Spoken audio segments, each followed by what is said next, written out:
Chapter 7. The author's love of his country. He makes a proposal of much advantage to the king, which is rejected. The king's great ignorance in politics. The learning of that country very imperfect and confined. The laws and military affairs and parties in the state. Nothing but an extreme love of truth could have hindered me from concealing this part of my story. It was in vain to discover my resentments, which were always turned into ridicule, and I was forced to rest with patience while my noble and beloved country was so injuriously treated. I am as heartily sorry as any of my readers can possibly be that such an occasion was given, but this prince happened to be so curious and inquisitive upon every particular that it could not consist either with gratitude or good manners to refuse giving him what satisfaction I was able. Yet thus much I may be allowed to say in my own vindication, that I artfully eluded many of his questions, and gave to every point a more favorable turn, by many degrees, than the strictness of truth would allow.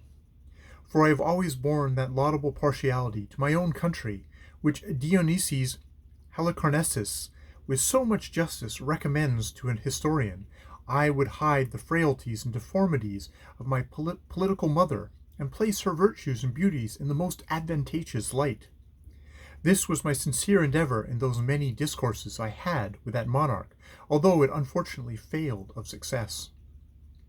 But great allowances should be given to a king who lives wholly secluded from the rest of the world, and must therefore be altogether unacquainted with the manners and customs that most prevail in other nations, the want of which knowledge will ever produce in many prejudices, and a certain narrowness of thinking from which we and the politer countries of Europe are wholly exempted. And it would be hard indeed if so remote a prince's notion of virtue and vice were offered as a standard for all mankind. To confirm what I have now said, and further to show the miserable effects of a confined education, I shall here insert a passage which will hardly obtain belief,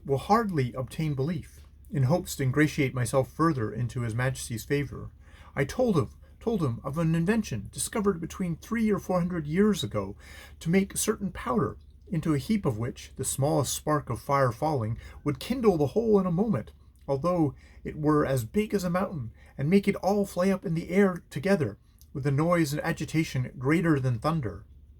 That a proper quantity of this power rammed into a hollow tube of brass or iron, according to its bigness, would drive a ball of iron or lead with such violence and speed as nothing was able to sustain its force. That the largest ball thus discharged would not only destroy the whole ranks of an army at once, but batter the strongest walls to the ground, sink down ships with 1,000 men in each to the bottom of the sea, and when linked together by a chain, would cut through masts and rigging, divide hundreds of bodies in the middle, and lay all waste before them. That we often put this powder into large hollow balls of iron, and discharged them by an engine into some city we were besieging, which would rip up the pavements, tear the houses to pieces, burst and throw splinters on every side, dashing out the brains of all who came near. That I knew the ingredients very well, which were cheap and common. I understood the manner of compounding them, and could direct his workmen on how to make these tubes of a size proportional to all other things in his Majesty's kingdom, and the largest need not be above 100 feet long, 20 or 30 of which tubes, charged with the proper quantities of powder and balls, would batter down the walls of the strongest town in his dominions in a few hours, or destroy the whole metropolis, if ever it should be pretend to dispute his absolute commands. This I humbly offered to his Majesty as a small tribute of acknowledgment, in turn for so many marks that I had received of his royal favour and protection. The king was struck with horror at the description I had given of those terrible engines, and the proposal I had made. He was as amazed as how impotent and grovelling an insect as I, these were his expressions, could entertain such inhuman ideas in so familiar a manner as to appear wholly unmoved at all the scenes of blood and desolation which I had painted as the common effect of these destructive machines, whereof, he said, some evil genius enemy to mankind, must have been the first contriver.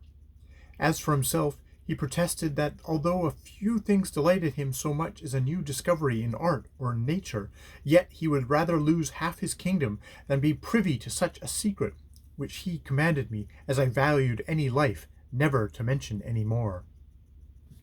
A strange effect of a narrow principle and views, that a prince possessed of every quality which procured veneration, love, and esteem, of strong parts, great wisdom, and profound learning, endowed with an admirable talents, and almost adored by his subjects, should, from a nice, unnecessary scruple whereof in Europe we can have no conception, let slip an opportunity put into his hands that would have made him absolute master of the lives, the liberties, and the fortunes of his people.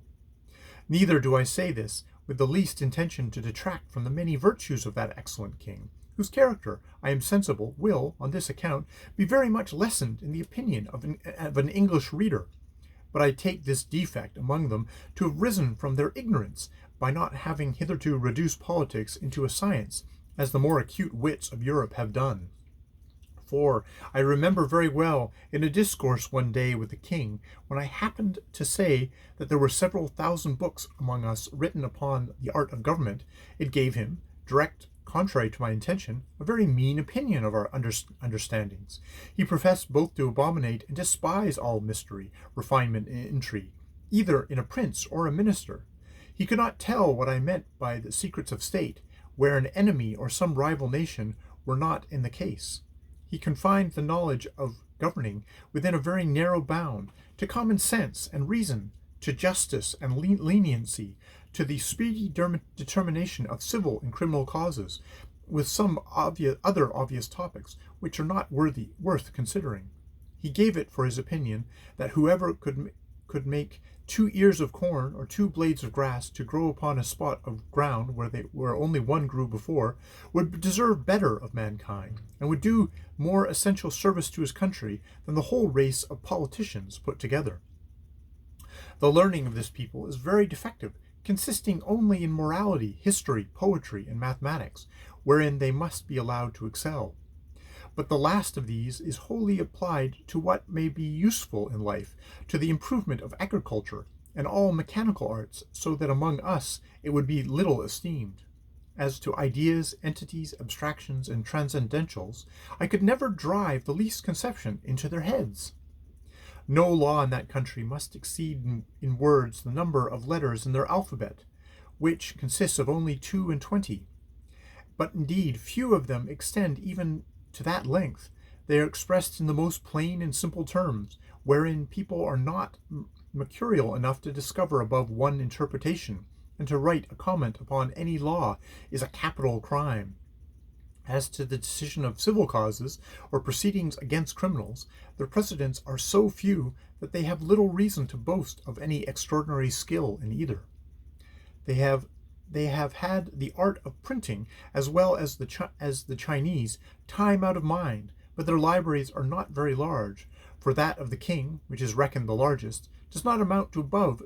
1,000 volumes, placed in a gallery of 1,200 feet long, whence I had the liberty to borrow what books I pleased. The Queen's joiner had contrived in one of Glumdalclitch's rooms a kind of wooden machine 25 feet high, formed like a standing ladder. The steps were each 50 feet long. It was indeed a movable pair of stairs, the lowest end placed at 10 feet distance from the wall of the chamber. The book I had in mind to read was put up leaning against the wall. I first mounted to the upper step of the ladder, and turned my face towards the book, began at the top of the page, and so, walking to the right and left about 8 or 10 paces, according to the length of the line, till I had gotten a little below the level of my eyes, and then descending gradually till I came to the bottom. After which I mounted again, and began the other page in the same manner, and so turned over the leaf, which I could easily do with both my hands, for it was as thick and stiff as pasteboard, and in the largest folios not above 18 or 20 feet long. Their style was clear, masculine, and smooth, but not florid, for they avoid nothing more than multiplying unnecessary words, or using various expressions. I have perused many of their books, especially those in history and morality. Among the rest, I was much diverted with a little old treatise which always lay in Glumdalclitch's bedchamber, and belonged to her governess, a grave elderly gentlewoman who dealt in writings of morality and devotion. The book treats of the weakness of humankind, and is in little esteem, except among the women and the vulgar. However, I was curious to see what an author of that country could say upon such a subject. This writer went through all the usual topics of European moralists, showing how diminutive, contemptible, and helpless an animal was man in his own nature, how unable to defend himself from inclemencies of the air or the fury of wild beasts, how much he was excelled by one creature in strength, another in speed, by a third in foresight, by a fourth in industry. He added that nature was degenerated in these latter declining ages of the world, and could now produce only small abortive births in comparison of those ancient times. He said, "It is very reasonable to think, not only that the species of men were originally much larger, but also that they must have been giants in former ages, which, as is asserted by history and tradition, so it has been confirmed by huge bones and skulls casually dug up in several parts of the kingdom, far exceeding the common dwindling race of men in our days." He argued that the very laws of nature absolutely require that we should have been made in the beginning of a size more large and robust, not so liable to destruction from every little accident, of a tile falling from a house, or a stone cast from the hand of a boy, or being drowned in a little brook. From this way of reasoning, the author drew several moral applications, useful in the conduct of life, but needless here to repeat. For my own part, I could not avoid reflecting how universally this talent was spreading of drawing lectures in morality, or indeed rather matters of discontent and repining, from the quarrels we raise with nature. And I believe, upon a strict inquiry, those quarrels might be shown as ill-grounded amongst us as they were among that people. As to their military affairs, they boast that the king's army consists of 176,000 foot and 32,000 horse. And if that may be called an army, which is made up of tradesmen in several cities, and farmers in the country, whose commanders are only the nobility and gentry, without pay or reward, they are indeed perfect enough in their exercises, and under very good discipline, wherein I saw no great merit, for how it should be otherwise, where every farmer is under the command of his own landlord, and every citizen under that of the principal men of his own city, chosen after the manner of Venice by ballot. I have often seen the militia of Lorbrulgrud drawn out to exercise in a great field near the city of 20 miles square. They were in all not above 25,000 foot and 6,000 horse, but it was impossible for me to compute their number, considering the space of ground they took up. A cavalier, mounted on a large steed, might be about 90 feet high. I have seen this whole body of horse, upon a word of command, draw their swords at once, and brandish them in the air. Imagination can figure nothing so grand, so surprising, so astounding. It looked as if 10,000 flashes of lightning were darting at the same time from every quarter of the sky. I was curious to know how this prince, to whose dominions there is no access from any other country, came to think of armies, or teach his people the practice of military discipline. But I was soon informed, both by conversation and reading their histories, for in the course of many ages they have been troubled with the same disease to which the whole race of mankind is subject, the nobility often contending for power, the people for liberty, and the king for absolute dominion.